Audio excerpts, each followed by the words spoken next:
Si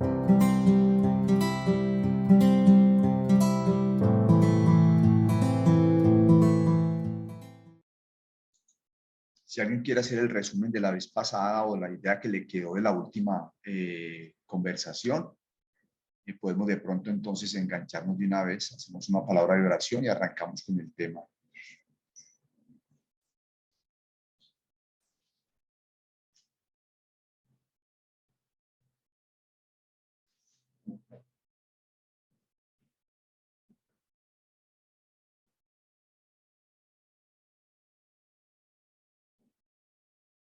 Bueno, entonces vamos a hacer una palabra de oración y arrancamos.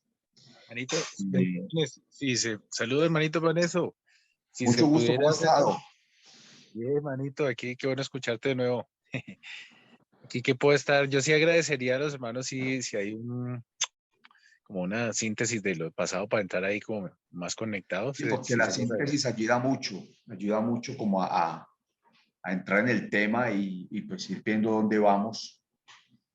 Sí, yo sí les ¿Quién agradezco. recuerda? Profe, lo que pasa es que lo que estoy viendo es que los alumnos de hoy, la mayoría son nuevos. Entonces, Vamos a tener que hacer un resumen sí, de la señor. vez pasada. Bueno, listo, muy bien. Entonces vamos Llegamos a los hacer de un pequeño... calendario B. ¿Cómo? Llegamos los de calendario B, profe. Bueno, eso está bien así. Aprovechemos entonces el calendario y pongámoslo en A. Bueno, entonces estamos tratando un tema que se llama cómo distinguir y refutar las sectas. Bueno, estuvimos observando a través de las escrituras textos muy importantes en que el apóstol Pablo nos advertía en su carta en el libro de los Hechos, cuando cita a los ancianos en Éfeso. Pablo hace dos advertencias. En la primera advertencia dice que de afuera van a llegar personas con doctrinas que van a hacer mucho daño, pero también dice que de entre ustedes mismos se levantarán. O sea que dijimos que es muy común ver a las sectas como algo que ocurre afuera de la iglesia, pero evidentemente entre los mismos hermanos, y podríamos decir que muchas de las sectas fueron fundadas por personas que supuestamente tenían bases cristianas. Entonces, ese fue un punto que vimos. Después pasamos a mirar el por qué prosperaban las sectas y vimos 4 puntos. Un primer punto es el amor a las tinieblas. Nos acordamos de un texto que citaba el Señor Jesucristo en Juan, que dice que los hombres amaron más las tinieblas que la luz, porque sus obras eran malas. Entonces, el amor a las tinieblas es una de las razones por las cuales las sectas prosperan. Un segundo punto tiene que ver ya con la falta de madurez espiritual. Cuando no hay madurez espiritual, fácilmente surgen las sectas y fácilmente estas sectas arrastran a los creyentes. Encontramos un texto, por ejemplo, como el de Pablo, cuando habla de los ministerios y dice que el Señor estableció apóstoles, profetas, evangelistas, pastores y maestros, y dice que lo hace con un fin, edificar a los santos. ¿Y con qué finalidad? Para que estos santos puedan ser afianzados en las enseñanzas y no sean como niños fluctuantes, llevados por doquier viento de doctrina. Entonces, Pablo también advierte que la falta de madurez espiritual es una razón por la cual las sectas prosperan. Y otra razón que vimos fue la subversión espiritual, la rebeldía, el orgullo. El orgullo espiritual y la subversión espiritual van de la mano los dos. Cuando una persona quiere imponer sus propios puntos de vista y no quiere sujetarlos a las escrituras, o incluso no quiere escuchar a otros hermanos que pudieran presentarle puntos de vista que equilibrarían una posición, hace que de pronto esa persona se sienta afectada en sus emociones, en su orgullo, y termine radicalizando una enseñanza o una posición en contra de la palabra de Dios. Entonces encontramos 4 elementos de por qué perduran las sectas o por qué prosperan. Amor a las tinieblas, falta de madurez espiritual, subversión espiritual y orgullo espiritual. No sé si alguien tiene hasta ahí algún comentario, bien pueda, o si queda claro el punto ahí.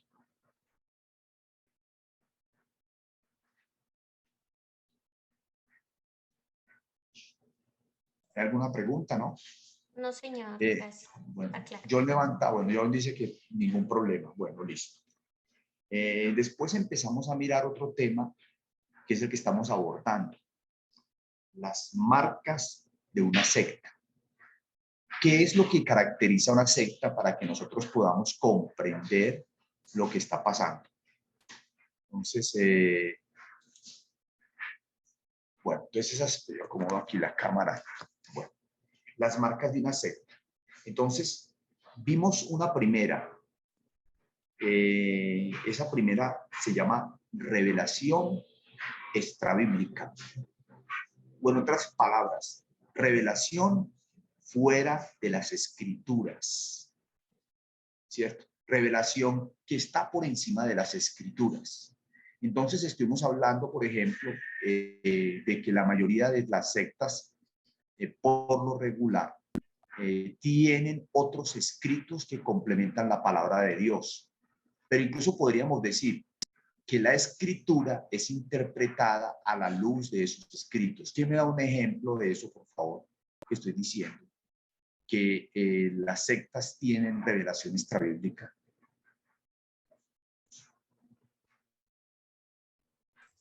Los libros que son aparte, de pronto habíamos creo que hablado de los mormones, creo, o de los testigos de Jehová que tienen como revelaciones supuestamente otras, ¿no? Que no son la Biblia. Si ustedes se acuerdan que el Señor Jesucristo también hizo un llamado de atención a los judíos y les dijo que ellos habían invalidado la palabra de Dios, pero dijo con qué la habían invalidado. ¿Con qué la invalidaron? ¿Quién recuerda ese versículo de pronto? Hablando con los fariseos, le dice, ustedes invalidan la palabra de Dios con las tradiciones de los ancianos. O sea, que las tradiciones de los ancianos vinieron a ser más importantes que la misma palabra de Dios. Y sometieron al pueblo de Dios, en ese caso al pueblo de Israel, a una reinterpretación de las escrituras que iba más allá de las escrituras. Entonces, así mismo ha pasado con las sectas. Usted va a observar una secta y por lo regular tiene unos escritos que se ponen por encima de las escrituras. Es posible que usted les diga, bueno, pero la palabra de Dios es importante, y que ellos le digan, sí, sí, es importante, pero, sí, lo mismo hizo la Iglesia Católica con sus tradiciones. Pusieron sus tradiciones por encima de las escrituras y sacaron cualquier cantidad de enseñanzas, y como la autoridad la tenía la Iglesia, entonces terminaron imponiendo enseñanzas que no forman parte de la palabra de Dios. Entonces yo les mostré la vez pasada, por ejemplo, este libro, el libro del Mormón, ¿cierto? Y es interesante que cuando usted empieza a leer este libro, que suena como aparentemente muy bíblico, y cuando lee los escritos de los mormones, ellos van mostrando cómo este libro es más importante, porque es otro testamento de nuestro Señor Jesucristo. Eso es revelación extrabíblica, algo que sale de las escrituras, que no está en las escrituras, sino que es que supuestamente le faltó a Dios revelar otro pedacito, y entonces nos llamó un nuevo profeta llamado José Smith para que nos trajera esa revelación. Y él se encargó de traducir unas tablas de oro supuestamente recibidas por un ángel, que vieron unos poquitos hombres, y esa interpretación de esas tablas dio lugar a este libro llamado el Libro del Mormón. Y cuando usted lee los documentos de ellos te van mostrando de una manera muy sutil que el Libro del Mormón es el libro por el cual uno debe de dirigirse. O sea que la palabra de Dios termina siendo reinterpretada a través de este libro y a través de otras enseñanzas de Hechos. También les ponía el ejemplo de Elena de White, que es también, o sea, mire que aquí se les da un valor de profetas. A José Smith se le llama profeta, pero a Elena de White se le llama la gran profeta de los adventistas del séptimo día. Ella escribió, por ejemplo, este libro que se llama El conflicto de los siglos. Y en ese conflicto de los siglos ella va exponiendo de manera aparentemente muy bíblica las razones por las cuales ese movimiento se va convirtiendo en la respuesta de salvación para la humanidad. Y específicamente en una revelación que se les da sobre la importancia del día sábado. Por eso se llaman los adventistas, porque ellos empezaron a hablar de la venida del Señor Jesucristo, su segunda venida. Y se llaman del séptimo día porque para ellos guardar el séptimo día es muy importante. Incluso en una de esas partes de este libro dice que es un error haber enseñado que la ley no debía guardarse. El adventismo mezcla el Antiguo Testamento con el Nuevo Testamento, mezcla la ley con la gracia. Estoy hablando de varios ejemplos, ¿cierto? Y así continuaríamos con los ejemplos. Toda institución que necesite de un libro diferente a la palabra de Dios para reinterpretar las escrituras va camino a convertirse en una secta, porque la palabra de Dios es suficiente para nosotros.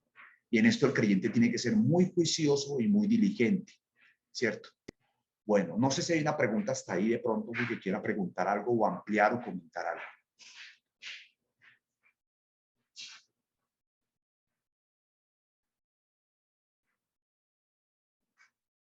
¿Hay alguna pregunta, no? Bueno, recuerden que pueden preguntar, no se preocupen que aquí estamos para aprender y eso es lo importante. Bueno, entonces hablamos de la revelación extrabíblica. Yo soy consciente y tuvimos unas pequeñas intervenciones la semana pasada y estábamos preguntándonos sobre los profetas. ¿Cuál es el papel de los profetas hoy en día? Ustedes van a observar que en casi todas las sectas hay un profeta y es tratado como si esa persona hubiese recibido la revelación misma de Dios, pero cuando ustedes empiezan a darse cuenta, se dan cuenta que las enseñanzas de ese profeta empiezan a reemplazar la palabra, porque es que se empieza a interpretar la Biblia por lo que el profeta dice. Entonces, el don de profecía que está en las escrituras y los profetas, uno a veces tiene que entender unos conceptos muy claros de qué es un profeta.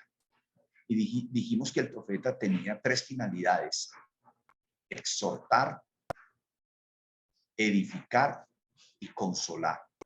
O sea que el profeta se enfocaba en exhortar, o sea, llamar la atención o amonestar en relación con una conducta que una persona quisiera cometer que no es correcta.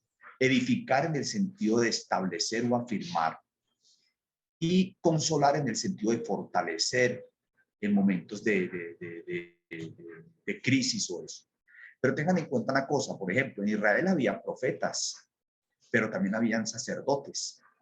Y el sacerdote era el que interpretaba la ley. El profeta, la palabra profeta en el original hebreo significan dos cosas.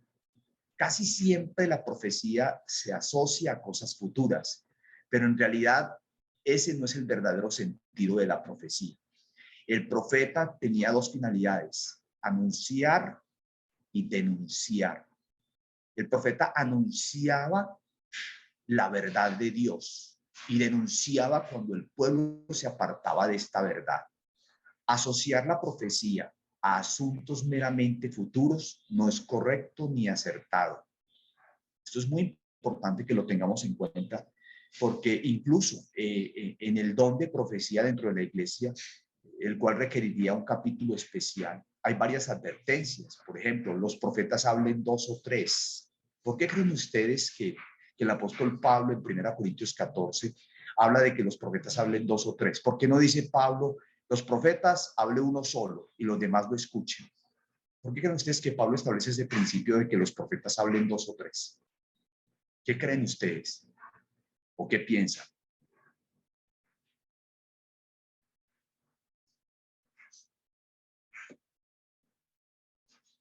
Los profetas hablen dos o tres. ¿Qué hay significado ahí? Para confirmar la palabra.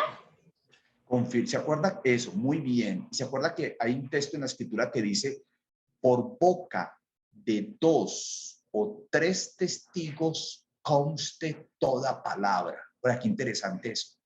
O sea que el testimonio de un solo hombre no es válido. Es el testimonio de 2 o 3 testigos. ¿Por qué? Porque los profetas, cuando hablan 2 o 3, existe la posibilidad de que haya un equilibrio en la enseñanza que se dé. Y también hay una advertencia a toda la iglesia. Observen el versículo. Los profetas hablen 2 o 3 y los demás, ¿qué deben hacer los demás mientras los profetas hablan 2 o 3? Este está en 1 Corintios 14, el versículo. Yo no recuerdo exactamente el versículo, pero un minutico. Yo me acomodo acá en el texto. Si alguien lo tiene a la mano, lo puede leer. Yo lo voy a buscar aquí un minutico en una versión internacional. Realmente es que yo tengo problemas de la vista, entonces sufro mucho buscando un versículo acá. Listo. 1 Corintios 14. Bueno, ya lo voy a ubicar acá.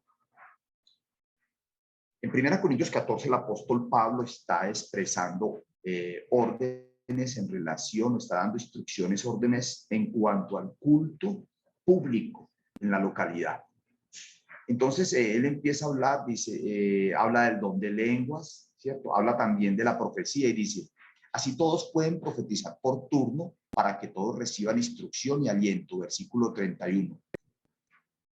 Versículo 29, perdón. En cuanto a los profetas, que hablen 2 o 3 y que los demás examinen con cuidado lo dicho. Les hago una pregunta. Cuando un profeta habla, según el apóstol Pablo, ¿qué es lo que los hermanos deben examinar? Con cuidado. ¿Qué creen ustedes si el apóstol dice y los demás juzguen, o mejor, los demás examinen lo que el profeta dijo? ¿Qué les quiere decir el Señor con eso a través del apóstol?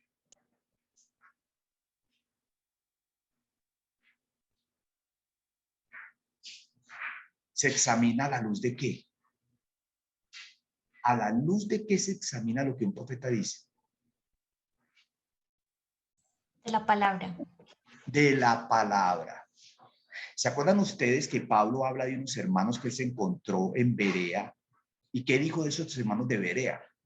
Que eran más diligentes que los de Tesalónica, porque examinaban las escrituras para ver si estas cosas eran así.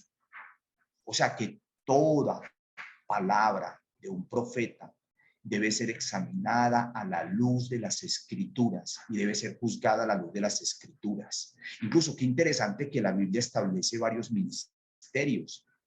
Establece profetas y establece maestros. El maestro es una persona que tiene la capacidad de interpretar la palabra de Dios y es diligente en el estudio de las escrituras. El profeta ve mucho más allá y necesita al maestro para equilibrarse de acuerdo a la palabra de Dios. Es muy importante que tengamos en cuenta esto en cuanto a la profecía. Hay otro texto que también habla de la profecía y Pablo dice acá, dice, en cuanto a los profetas, dice, espérate un momento, creo que es el versículo, escúchame que es que yo tengo problemas de la vista y tengo que sufrir mucho aquí. Bueno, dice así. Bueno, si quieres nos dices cuál versículo y nosotros lo leemos. Sí. 32 de 1 Corintios 14. ¿Qué otra instrucción hay en torno a la profecía? En el 32. Listo. 1 Corintios 14, 32, ¿sí? Sí, ¿qué dice? Dice, y los espíritus de los profetas están sujetos a los profetas. Muy bien. En la NBI dice, el don de profecía está bajo el control de los profetas. A ver, ¿qué quiere decir esto? Existe la sospecha de que la profecía es un momento en que el Espíritu Santo toma una persona y esta persona pierde totalmente el control y entra en trance y el Espíritu habla por él. Pues hermanos, este texto contradice esa expresión. Este texto nos está diciendo que el espíritu de los profetas está sujeto a los profetas. En otras palabras, el profeta es consciente, en pleno uso de sus facultades, de lo que está diciendo. Esto es muy importante también, porque en ocasiones se cree que la profecía simplemente es que una persona lo tomó el espíritu y le dio por decir cualquier cantidad de cosas. Es cierto que el Espíritu Santo puede llegar sobre una persona y expresar su capacidad, pero quiero que sepan una cosa, el Espíritu Santo no contradice en el sentido de suprimir las facultades de la persona que está hablando. Si Pablo es un profeta y está escribiendo cartas, pero ¿qué está usando Pablo para escribir sus cartas? Está en completo éxtasis, ¿no? Pablo está tranquilamente escribiendo su carta y exponiendo, dirigido por el Espíritu Santo en sus pensamientos. Ahora, ¿puede el Espíritu Santo traer impresiones emocionales en la vida de un creyente? Sí, lo puede hacer. Pero tenemos que poner mucho cuidado de cómo entendemos e interpretamos estos estados emocionales. Porque cualquier persona puede venirnos a decir cualquier cantidad de cosas. Recuerdo que durante la pandemia, unos hermanos mandaron un mensaje supuestamente de un hermano de Brasil en el que el Señor lo tomó en una reunión y el hermano decía que en el mes de julio o agosto iba a pasar esto, y dio unas descripciones pues de todo lo que iba a pasar como resultado de la pandemia. Pues, ¿cómo le parece que llegó julio y agosto y no pasó nada? ¿Qué podemos concluir entonces? Entonces, este asunto de la profecía en las reuniones es de mucho cuidado, porque hay hermanos que supuestamente tienen este don y cargan a la iglesia emocionalmente, pero siempre debe respetarse ese principio. Los profetas hablen 2 o 3 y no está mal en decirle al Señor, Señor, esta palabra que trajo este hermano, requerimos por favor una confirmación. Queremos los 2 o 3 testigos de esta palabra. Queremos que la palabra sea confirmada a través de las escrituras. Incluso los maestros que no tienen el don de profecía, pero son maestros, empiezan a discernir en el contenido de la profecía si se ajusta a la palabra o no. Y eso también es muy importante. El maestro aterriza al profeta. No, qué pena, sí, muy interesante lo que usted dijo, pero eso está contradiciendo lo que la escritura dice acá. Sí. Por ejemplo, el profeta que fue usado por el Señor en su momento, William Marion Branham. Hay una parte donde habla acerca de la caída y dice que la caída fue necesaria y muestra a la mujer como el causante de la caída y genera toda una teoría totalmente fuera de las escrituras, pero como tenía autoridad, como era el profeta. Entonces muchos hermanos, no es que lo dijo William Branham, un maestro le va a decir a William Branham, qué pena hermano, pero si no se ajusta a las escrituras, esto no es, porque el Espíritu Santo no se contradice a sí mismo. El Espíritu Santo nunca irá en contra de las escrituras. Esto lo tiene muy claro el creyente. El Espíritu Santo no contradice las escrituras. Pero es que esto no se ajusta a la palabra de Dios. No, pero es que el hermano fue tomado por el Señor. Qué pena, pero si fue tomado por el Señor y no se ajusta a la palabra de Dios, me voy por la palabra de Dios. A la ley y al testimonio. Entonces, hermanos, estos principios están en las escrituras, pero tristemente estos principios son pasados por alto. Y, ojo, muchos hermanos que aparentemente tienen don de profecía pueden llevar la iglesia incluso a generar una secta, una división dentro de los mismos hermanos. Entonces, hermanos, ¿qué tan importante es para nosotros tener en cuenta estos principios? O sea, que esa revelación extrabíblica, nosotros podemos ser expuestos a ellas dentro de las mismas reuniones. Y debemos ser muy juiciosos con eso. Muy juiciosos con eso. Bueno, muy bien, no sé si hay un comentario, alguien quiere comentar algo o expresar algo en relación a lo que se ha mencionado. Sí, yo tengo una pregunta respecto a lo que el profe dice de que algunos hermanos, bueno, que dicen tener este don, pues hablan de cosas o eventos que pueden llegar a pasar en circunstancias específicas. Entonces, por ejemplo, Sí, lo que comentaba de la pandemia o situaciones del país o cosas que de pronto no podríamos como especificarlo en la Biblia, ¿sí? O sea, correcto. te digo, ay, va a pasar en Colombia esto, van así, y yo voy y miro la Biblia, pues cómo vas a saber que en Colombia dice ahí, sí, o sea, ¿no? Entonces, pero, ¿cómo saber? Obviamente, sí, estas revelaciones, de pronto un ejemplo, que va a pasar un terremoto en Colombia, que cosas así que de pronto otros hermanos también dicen haber visto en visiones, en sueños, en varias cosas, ¿cómo saber si en efecto eso sí? Si hace parte del Señor, ¿sí? O sea, que si es del Señor. Si lo dicen 3, 4, 5 personas, pero yo no lo puedo contrarrestar con la Biblia, por ejemplo. Bueno, esa es una muy buena pregunta, Porque hay asuntos que por ejemplo, por ejemplo, cuando Pablo iba a ser llevado a Roma, es interesante que él estaba en la casa de las hijas de Felipe. Felipe tenía 4 hijas que eran profetisas. Y resulta que en ese momento baja un profeta, creo que es el profeta Gabo, y se acerca al apóstol Pablo y le hace una profecía. Le dice que lo van a atar y lo van a llevar así con ese cinturón a Roma. Pero si usted lee el contexto de las escrituras, esa palabra fue para confirmar un hecho que iba a pasar. Pablo en el espíritu ya sabía que le era necesario ir hasta Roma. Bueno, en cuanto a esos asuntos, que un hermano diga, bueno, que tal cosa va a suceder, la pregunta mía es, ¿cómo discernir exactamente eso y en qué espíritu tenemos que tomarlo? Porque yo también soy muy consciente que esas expresiones pueden darse en la iglesia, pero ¿cómo podemos medirlas bien? Dice la hermana, bueno, bíblicamente tiene que aparecer lo que el hermano va a decir en torno a Colombia. Entonces, por ejemplo, a nosotros siempre se nos ha hablado que va a haber un avivamiento en Colombia y que varios profetas han venido y han dicho que en Colombia va a pasar esto y va a pasar aquello, ¿cierto? Todavía no ha sucedido. Yo pienso que tenemos que tener muy presente que la seña de un profeta o el distintivo de un profeta es que la palabra que él dice se cumple. En torno a esto, les soy sincero que mi experiencia en lo que tiene que ver con el campo de la profecía, porque no tengo el don de profecía, mi función es más enseñar la palabra, ¿cierto? Realmente sí nos hemos encontrado con muchas sorpresas de hermanos que han hecho revelaciones muy temerarias y no se han cumplido. Bueno, deberíamos llamar a esos hermanos falsos profetas. Yo pienso que hay que ser muy cuidadoso también, porque un hermano puede estar sinceramente engañado frente a una impresión también.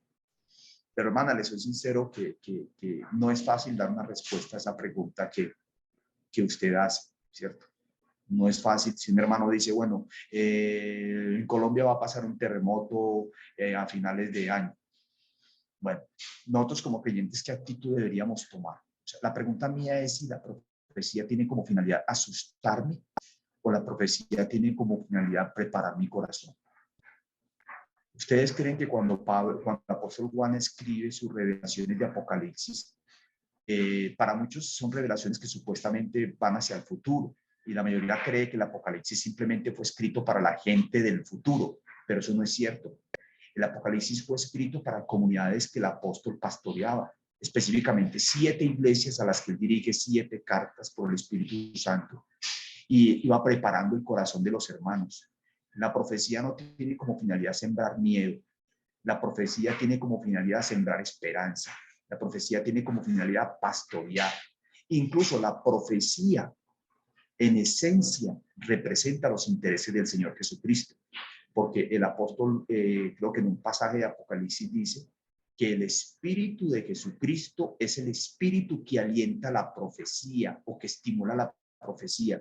La profecía siempre tiene un propósito y una finalidad, pero yo pienso que esto va a requerir un capítulo de pronto mucho más largo y no me quiero abundar en un tema que de pronto pues, requiere de mayor preparación y en este momento pues no tengo todos los argumentos para contestar todas las preguntas en relación con este tema. Entonces, voy a continuar con el segundo punto. Entonces, revelación extrabíblica. El segundo punto es que toda secta tiene una base de salvación falsa. Toda secta tiene una base de salvación falsa. ¿Qué queremos decir con esto? A ver, ¿qué entienden cuando digo que tiene una base de salvación falsa?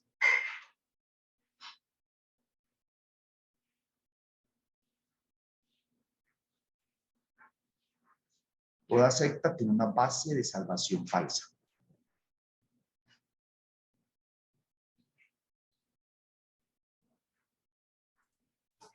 Sí, es como tergiversar lo que dice la palabra, ¿no? De pronto, por ejemplo,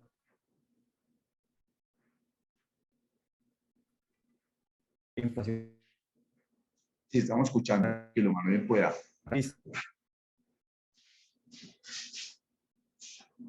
Bueno, es como, está basado en la...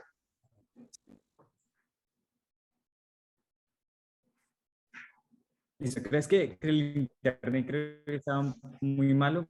Pero sí, o sea,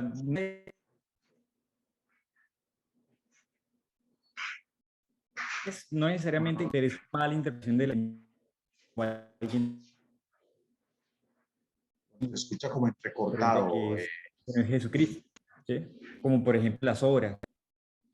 Bueno, eso. Ahí ya le Sí, dejo ya al menos la terminal. No me preocupe, John, que tiene problemas con el internet, entonces se escucha el entrecortado. internet Bueno, aquí está muy mal. no se preocupen.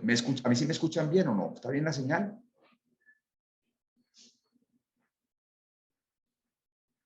¿Sí me escuchan bien a mí? Sí. Sí, sí escuchamos. Sí, sí estamos Bueno, escuchando eso. bien. Sí estamos No se escuchando bien. escucha entrecortado, no se escucha entrecortado. Lo que pasa, profe, es que en la parte de los llanos orientales y en Leticia, Sí, incluso salió por noticias que el internet está muy, muy bajo y como Johnny y Gianni están allá en Leticia, no, pero ellos, imagínense, que ellos sí te escuchan, pero no pueden hablar porque se no se entrecorta. preocupen. Bueno, listo. Entonces voy a explicar este punto. Toda secta destruye el concepto de la salvación por la fe. Toda secta, repito, destruye el concepto de la salvación por la fe. En todas las sectas se genera una dependencia de los escritos y de los profetas o líderes que representan esa secta. Y se suprime algo que llamamos en el tercer punto, lo que lo llamamos la esperanza incierta. O sea, se suprime la esperanza y se genera una total incertidumbre para generar dependencia en esa persona de la secta. A ver, ¿qué quiero decir con esto? Que todas las sectas corrompen el verdadero significado de la esencia del evangelio. Por ejemplo, cuando los mormones dicen de que el libro del Mormón es otro evangelio, entonces es como si nos dijeran, bueno, el evangelio que predicó Jesucristo le faltó un pedacito. O sea, no estaba correcto. Y fue necesario anexar el libro del Mormón. Incluso más adelante ellos dicen que si usted no acepta la dirección y de su libro, usted está precisamente despreciando el medio de salvación. Y más específicamente nos está diciendo que actualmente hay un presidente de la iglesia mormona a nivel mundial que es el profeta y tiene 12 apóstoles allá sentados al lado de él que recibieron el apostolado directamente del Señor. Entonces, mejor dicho, si no perteneces a mi grupo, si no eres de los nuestros, no eres salvo. Las sectas siempre van a decir que si usted no pertenece a ellos, usted no pertenece a nadie, usted no es cristiano. Entonces han roto totalmente el concepto de la salvación. ¿En qué sentido? Creo que a John le alcanzaba a coger una frasecita al final. Y John decía algo acerca de las obras. Todo evangelio, todo mensaje del evangelio que haga depender del hombre su salvación y específicamente de sus obras, está contradiciendo las escrituras. El apóstol Pablo dice en Efesios 2, creo que es el versículo, un minutico me concentro en él, ese es muy conocido para nosotros, Efesios 2, 8 al 9, que lo sabemos como de memoria, ¿no? Por gracia sois salvos, por medio de la fe. Y esto no de vosotros, pues es don de Dios, no por obras, para que nadie se gloríe. Ese texto es fundamental porque nos está diciendo que la base del evangelio no somos nosotros, no de vosotros, no depende de nosotros. Fue una obra que solamente Dios podía hacer a través de su Hijo. O sea que las sectas tienen una mala comprensión de lo que es la salvación y la hacen depender del hombre, del grupo, de los escritos.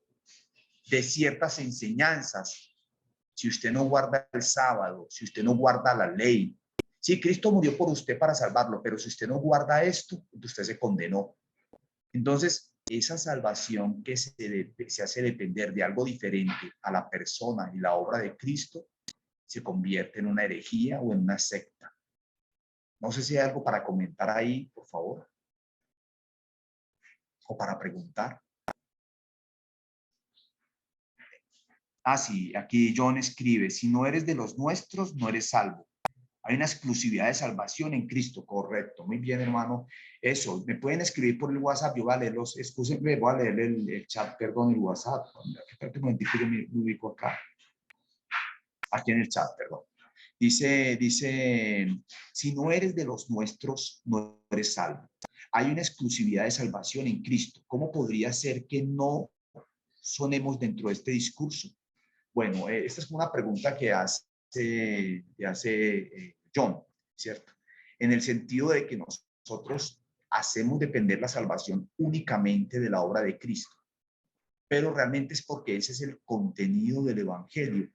El Evangelio muestra, hay algo muy importante y es lo siguiente, un buen conocimiento del libro de Génesis, sobre todo Génesis 1, 2, 3, 4, nos va a permitir comprender los principios básicos de lo que pasó con el ser humano, entender exactamente qué fue la caída o qué fue la ruina del ser humano o por qué se independizó de Dios, qué fue lo que le pasó exactamente con la caída.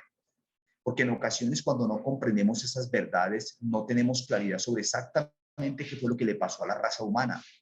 Y la Escritura claramente enfatiza de que la salvación le pertenece a Dios, incluso que Él es el que toma la iniciativa. Pero esto requeriría un estudio mucho más amplio, que es un estudio de soteriología o de la salvación, para aclarar estos puntos.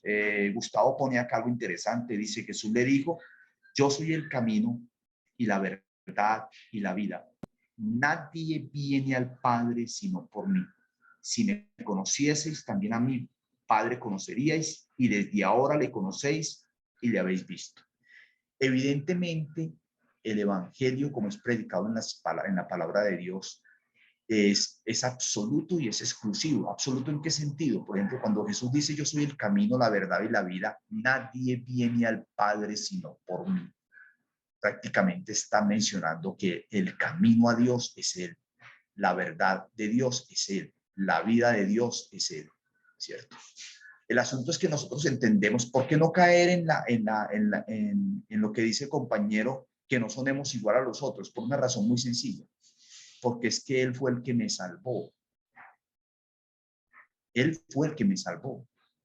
Yo no estoy diciendo de que somos los únicos y que solamente nosotros somos salvos, porque todo aquel que en Él cree será salvo.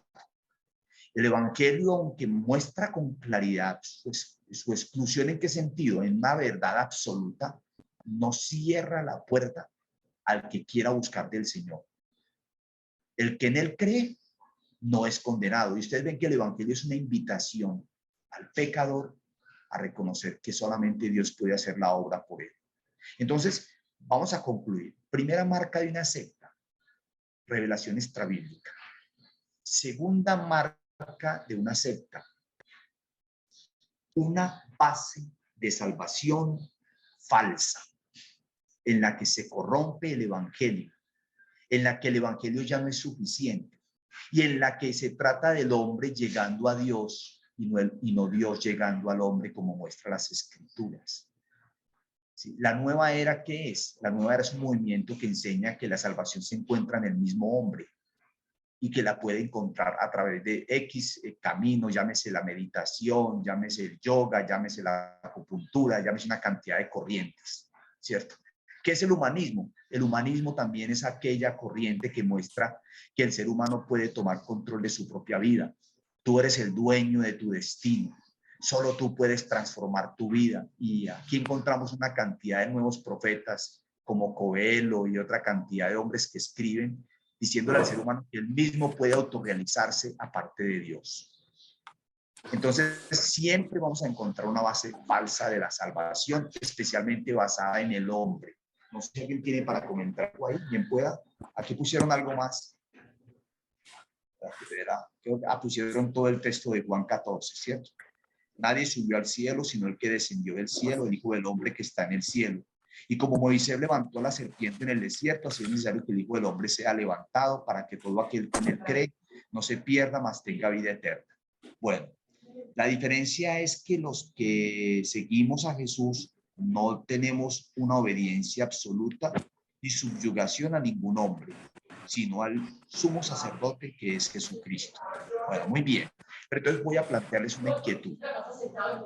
Voy a plantear una inquietud y es la siguiente. La inquietud que tengo es la siguiente y es en relación con las obras. Yo tengo un amigo mío a quien aprecio mucho que fue afectado por el concepto de las obras. ¿En qué sentido? Él decía, bueno, pero si yo soy salvo por la fe, y entonces, ¿qué espera el Señor de mí? Porque yo observo que muchos creyentes se relajan en que no, a mí me salvó el Señor y viven su vida como a ellos les parece y no obedecen los mandamientos del Señor. Entonces hay que obedecer los mandamientos del Señor. Y él, de una manera ingenua, fue mezclando la ley con la gracia. Hay un micrófono que está abierto, por favor. Perdón. Bueno, entonces, esa mezcla de la ley con la gracia. A ver, si enseñamos nosotros que no somos salvos por obras, sino por la fe, como la Escritura lo dice realmente, y no enseñamos que somos salvos para buenas obras, hay un desequilibrio. Y de ahí puede surgir una secta. Una secta puede surgir cuando la iglesia descuida equilibrar una verdad. Es cierto, para ser salvo, no vas a hacerlo por obras, pero si eres salvo, vas a hacer buenas obras. Ese es un equilibrio adecuado de las Escrituras. Entonces mira, por ejemplo, cómo el descuidar una verdad de la palabra de Dios y decir, no, es que ya somos salvos y punto, y vamos para el cielo y estamos esperando que el Señor venga y nos lleve en el rapto. ¿Sí? Ya estamos esperando que el Señor venga. Pero, ¿qué identifica tu vida cristiana en la tierra? ¿Qué carácter muestras? ¿Qué acciones estás haciendo? Y ojo, estas buenas obras son buenas obras que Dios preparó de antemano para que anduviésemos en ellas. Creo que eso está en Efesios también, creo que el versículo 10, si no estoy mal. Entonces vean ustedes cómo el énfasis en la fe y no equilibrarlo con qué papel cumplen las obras en la vida del creyente puede generar que alguien diga, pero hay que hacer buenas obras. Y entonces vuelve y se establece el principio de la ley y del ser humano como protagonista de la salvación. Ahí hay un error también. Y de ahí han surgido varias sectas. No sé si hay algún comentario o algo. ¿Alguien quiere escribir algo? Aquí dice acá, en el tiempo recientemente se publicó un artículo con el nombre de Revolución Espiritual. Ya está aquí. Habla de las bondades del ecumenismo, de la unión de las religiones y la necesidad de comunidades que den cabida a prácticas que aparentemente son positivas para todos los miembros. Bueno, tenemos que reconocer que nosotros debemos amar a todos nuestros hermanos, los que son de Cristo, y con los que de pronto podemos tener diferencias en cuanto a ciertos puntos de vista que no son relevantes, no son esenciales. Pero de allí a que la iglesia deba andar en comunión ecuménica con grupos que contradicen totalmente sus enseñanzas y su esencia, eso sí es correcto. Por ejemplo, ¿qué comunión hay entre un cristiano y un musulmán? O entre un cristiano y un mormón, o entre un cristiano y un testigo de Jehová. ¿Sí? Entonces, lo que quiero decir es que es sano respetar y reconocer a los que son de Cristo y creemos sobre la base de esa salvación. ¿Sí? Yo sé que evangelizar a las personas de otras sectas es el paso más difícil, y eso lo vamos a ver más adelante cuando hablemos qué hacer con las personas que son de otras sectas. Es lo más difícil de hacer porque no es gente que haya que despertarle el interés espiritual. Ellos tienen un interés espiritual y conocen las escrituras y conocen los escritos de sus líderes, sus profetas. Entonces, dejamos claro que una base de salvación incierta o falsa es un distintivo de una secta. Y otra que voy a mencionar es la esperanza incierta. Y voy a leer una frase que tengo acá escrita que dice, una de las, un momentico lo busco acá, un minutico lo leo acá. Sí, un alma angustiada es un alma cautiva. Un alma angustiada es un alma cautiva. Los propagandistas de sectas están solo interesados en alcanzar sus objetivos de poder, dinero, satisfacción. Tienen mucho cuidado en extraer de sus seguidores una respuesta para hoy, a cambio de una propuesta para mañana. La incertidumbre es el arma favorita de las sectas. No sería factible fomentar con éxito una secta si se ofreciera la salvación por gracia. O sea que si ustedes observan, las sectas hacen depender a la persona del grupo y usted no puede salir de ahí. Si usted sale de ahí, no hay esperanza. La salvación se encuentra acá, con nosotros únicamente. Entonces, esa es otro de los puntos relacionados con las sectas. Mantienen una esperanza incierta, mantienen a la persona en el filo de la incertidumbre, porque de ahí no va a salir por eso. Si yo voy de aquí, ¿a dónde me voy? Por eso salir de una secta es algo terrible, es algo muy difícil de hacer, porque la culpa, cómo lo hacen sentir, cómo la persona queda atrapada psicológicamente en ese grupo, y prácticamente sacarlo de esa secta es despellejarlo, escúcheme la expresión, despellejarlo, por así decirlo, porque él siente que se está perdiendo él mismo, él no concibe su vida sin ese grupo. Gustavo, bien pueda, dale.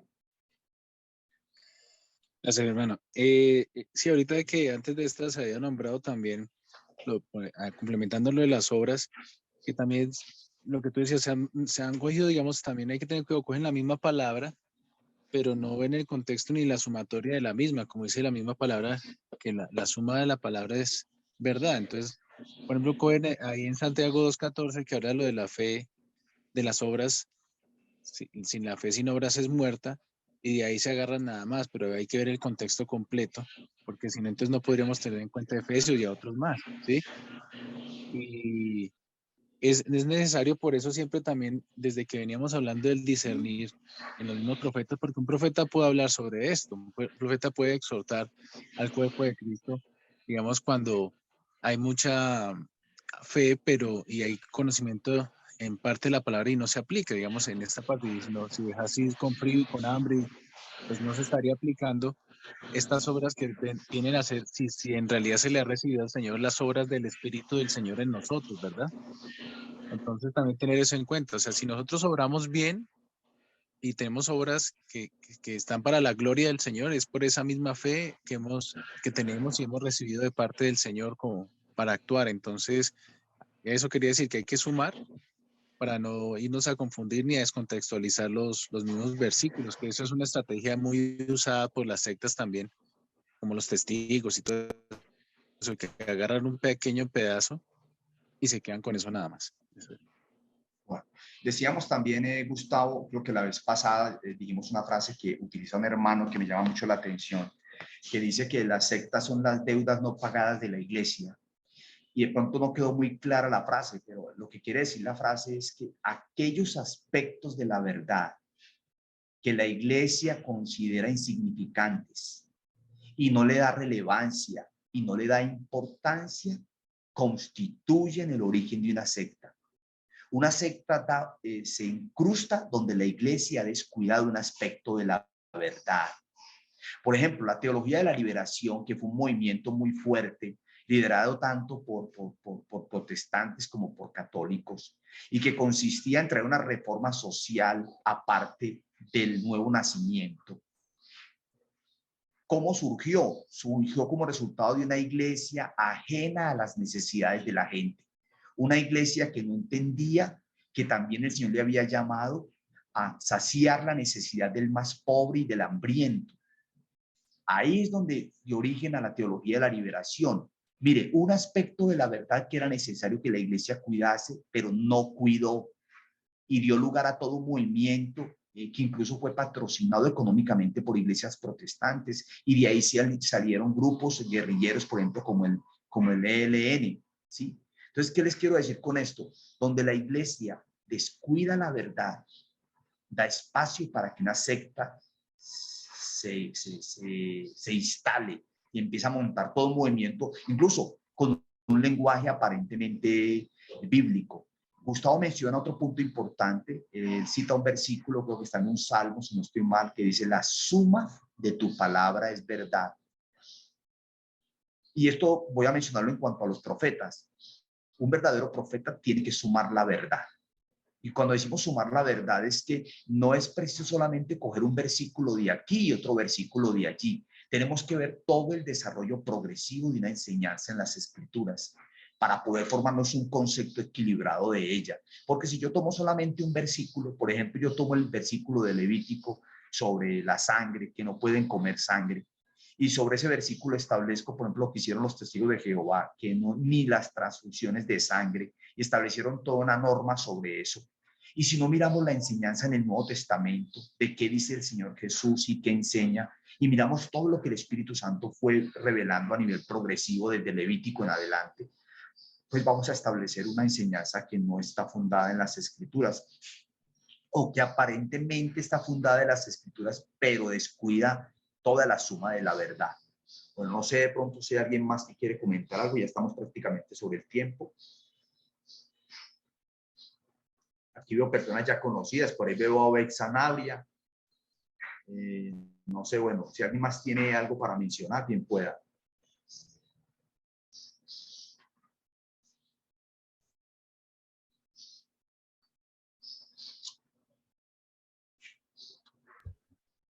Hola, hermano Iván, Jorge Iván y hermanos, ¿cómo están? Bien pueda, hermano, dale. Bueno, por aquí estoy repartiendo el tiempo entre una capacitación sobre alfombras Bueno, dieléctricas y la charla. Entonces, bueno, para está no bien. Mientras perderme no salga nada. una secta de estar escuchando dos cosas a la vez y mezclándolas, todo está bien. Bueno, entonces voy a concluir. Ya vimos que una marca distintiva de una secta, ¿cuál es la primera que vimos? ¿Cuál es la primera marca de una secta? ¿Quién me la recuerda? Que tiene un líder, un fundador, creo. No, todavía no hemos hablado de esa. Una que mencionamos al principio, a ver, ¿quién la recuerda? La puede escribir en el chat si quiere, si de pronto no tiene buen volumen o algo.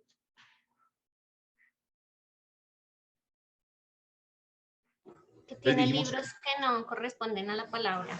O sea, revelación fuera de las escrituras, revelación extrabíblica. Muy bien, hermana, excelente. Y el segundo punto que vimos hoy. ¿Cuál es el segundo punto que vimos hoy?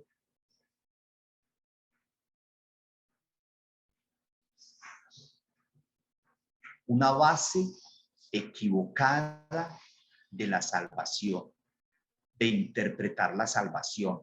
Y cuando hablamos de la salvación nos estamos refiriendo a la obra que Dios hace en la vida de una persona cuando conoce a Jesucristo. O sea que toda secta tergiversa el evangelio, lo distorsiona y lo hace depender de ella. Y la tercera que vimos es una esperanza incierta. Las sectas mantienen a las personas en constante incertidumbre, porque la incertidumbre garantiza su esclavitud.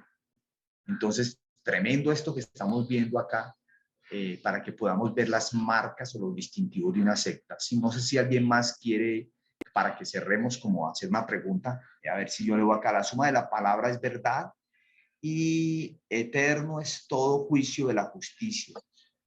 Salmo 119:10. ¿Cómo? El Salmo, mi hermano. Era recordando el Salmo. Sí.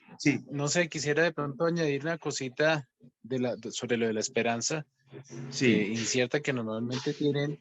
También recordar una secta que estuvo bastante pegada, que la de Creciendo en Desgracia, lo contrario de decir, sí, era que ya, como el pecado fue vencido, entonces por gracia, o sea, usando una verdad, que es porque por gracia somos salvos, pero daban rienda suelta a la carne y al libertinaje que hasta terminaron tatuándose el 666, una locura. Y su profeta, que resultó ser un reencarnado de Jesucristo, según decía, murió y al parecer de cirrosis.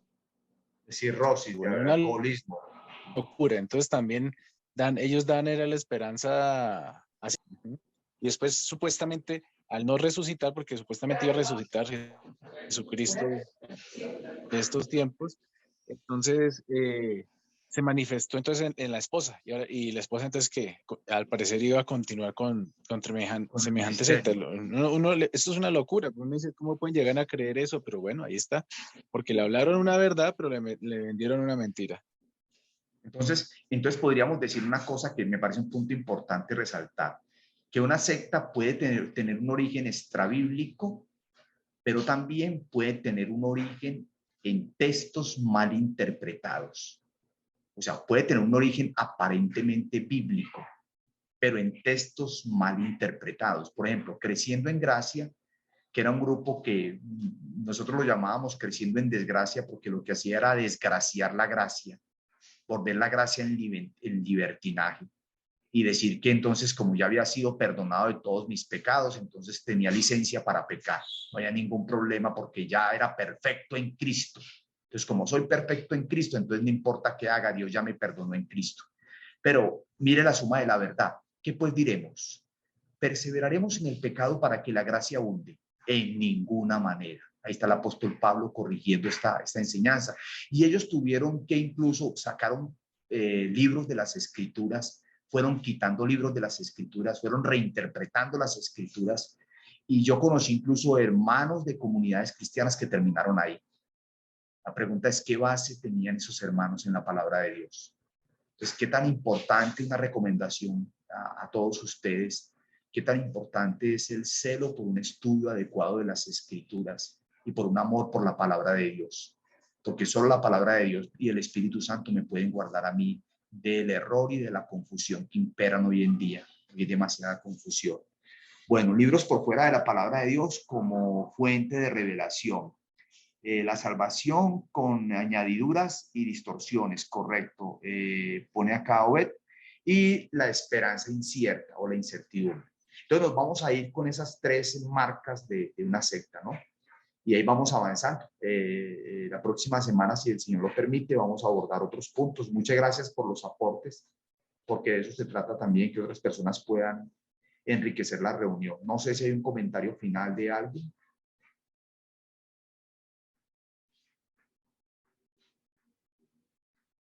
Entonces, si algún hermano nos quiere despedir en oración, le agradezco mucho.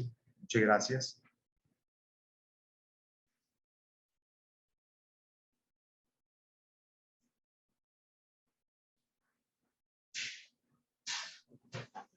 Bueno, pues si quieren, yo oro. Sí, bien Creo pueda, que hermano, bien pueda. la mayoría creo que no tiene micrófono. Bueno, Bien pueda, Padre, hermana. te damos gracias por este tiempo que nos permitiste tener de estudio. Gracias por el hermano que está dispuesto a enseñarnos, Señor, por el conocimiento, Señor, y la claridad que le has dado respecto a este tema, Señor. Bendecimos su vida, bendecimos su familia, su casa, todo lo que emprende en sus manos, Señor. Y te agradecemos también por los hermanos que se han dispuesto a escuchar desde sus trabajos, desde sus casas, desde diferentes lugares. Bendecimos a las hermanas de Ketame que no pudieron estar hoy, Señor, para que tú les ayudes junto a los hermanos de Leticia a tener una conexión muy buena de internet, Señor, para las clases. Gracias por este tiempo, gracias por enseñarnos y por preocuparte por nosotros, Señor. Gracias por cuidarnos y guardarnos, Señor. Permite que toda palabra que aprendamos dé su fruto, Señor, en ti al 100%, Señor. Bendecimos este día, Señor, en el nombre de Jesús. Amén.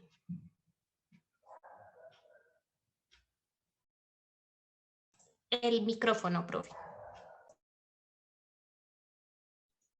Muchas gracias, les deseo un feliz día y agradezco mucho su atención. La semana entrante vamos a considerar otros puntos, un punto muy importante que es el que Obed se adelantó, pero me parece importante dejarlo ahí en el tintero, que se llama, y vamos a hablar un poquitico de ese caudillaje mesiánico presuntuoso. O sea, toda secta se caracteriza por un caudillaje, un caudillo mesiánico. O sea, se hace pasar por el Mesías, presuntamente como el Mesías. Qué tristeza, pero a veces vamos a hablar también en detenimiento de esto, que es otro elemento clave de las sectas, caudillaje mesiánico presuntuoso. Entonces, que tengan un feliz día y que el Señor les bendiga.